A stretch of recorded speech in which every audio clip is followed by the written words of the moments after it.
Hello बच्चों, कैसे हो आप सभी। बच्चे, आज आप सुनेंगे बूढ़े गिद्ध की सलाह की कहानी।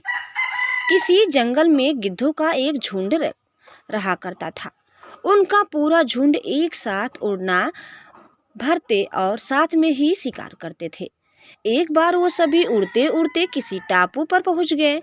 वहां बहुत सी मछली और मेढक रहते थे। उन्हें वह टापू बहुत अच्छा लगा। उसके खाने पीने और रहने की सारी सुविधाएं उस टापू पर मौजूद थी।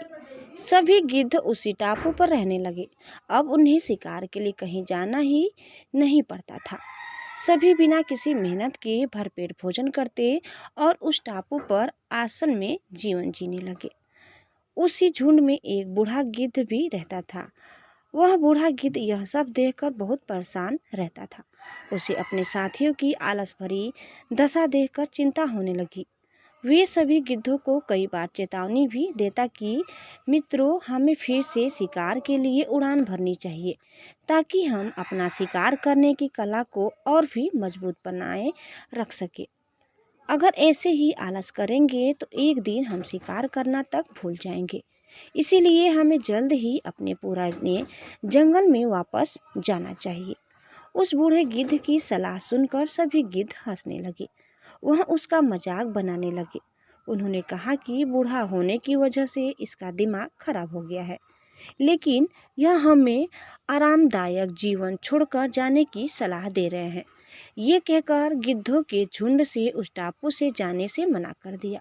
इसके बाद वह बूढ़ा गिद्ध अकेले ही वापस जंगल में लौट आया।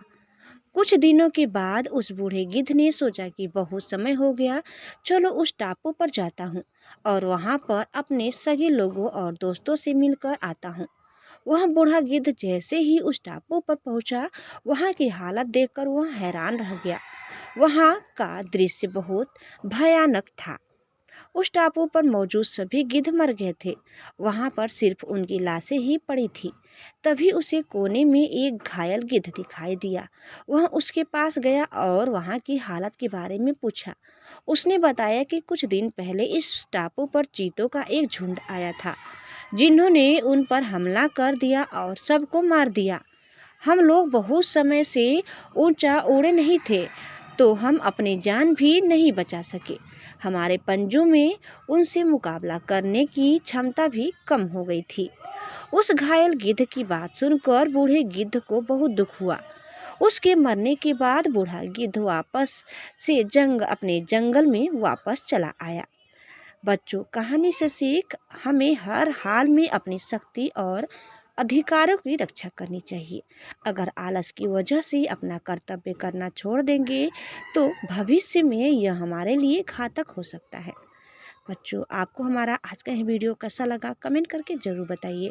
और आप इस चैनल में नए हैं तो प्लीज़ इसे लाइक, शेयर और सब्सक्राइब करना न भूलें। धन्यवाद।